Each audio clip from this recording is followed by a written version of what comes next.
இந்த கொஸ்டின் பார்த்தீங்க அப்படின்னா குரூப் 2A மெயின்ஸ் 2025 பிப்ரவரியில் கேட்ட ஒரு கொஸ்டின். ஸோ கொஸ்டின் பார்த்தீங்க அப்படின்னா arrange the following committees in chronological order. So இங்கே வந்து ஒரு 4 கமிட்டிஸ் வந்து கொடுத்துருக்குறாங்க. அதை வந்து நம்ம குரோனாலஜிக்கல் ஆர்டரில் வந்து எழுதணும்.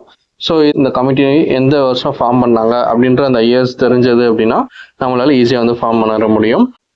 ஸோ இதுக்கான சோர்ஸ் பார்த்தீங்க அப்படின்னா 11th ஸ்டாண்டர்ட் பாலிட்டி புக்கில் 12th சாப்டர் லோக்கல் கவர்மெண்ட்ஸ் அப்படின்ற அந்த ஒரு சாப்டர் கீழே தான் இருக்குது. ஸோ இந்த கமிட்டிஸ்லாம் எது ரிலேட்டடானது அப்படின்னு கேட்டிங்கன்னா 73rd and 74th amendment act இருக்குது இல்லையா.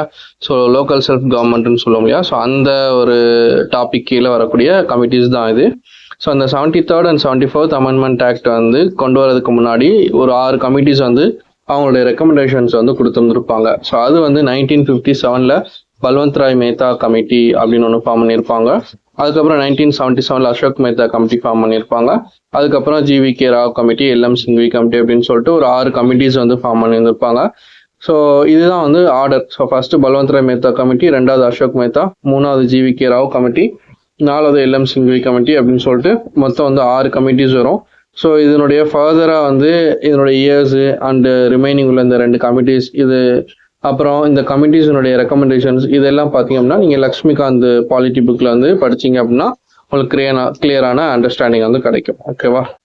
ஓகே, இப்போ இதனுடைய சிலபஸ் பார்த்தீங்க அப்படின்னா குரூப் 2A சிலபஸில் unit 2 administration of states with reference to Tamil Nadu அப்படின்ற சிலபஸ் கீழே தான் இந்த டாபிக் வந்திருக்குது.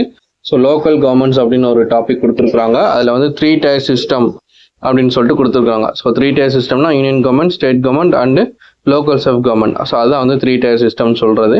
ஸோ அதில் வந்து இந்த 73rd and 74th constitutional amendments அது ரிலேட்டடான ரெக்கமெண்டேஷன்ஸை கொடுத்த கமிட்டிஸ் தான் நம்ம பார்த்த கமிட்டிஸ். ஸோ அப்போ அதனுடைய குரோனாலஜி ஆர்டர் எப்படி வரும் அப்படின்னு பார்த்தீங்கன்னா, ஸோ ஃபர்ஸ்ட் வந்து பல்வந்த் ராய் மேத்தா கமிட்டி பார்த்தோம்.